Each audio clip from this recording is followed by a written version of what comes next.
I was just informed that Bay is making 3 different kinds of eggplant dishes.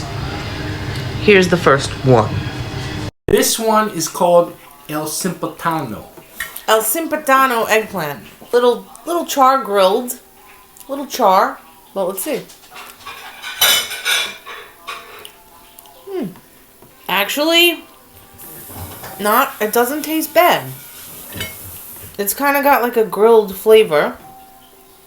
And then he made a little of this rice with tomato sauce on it.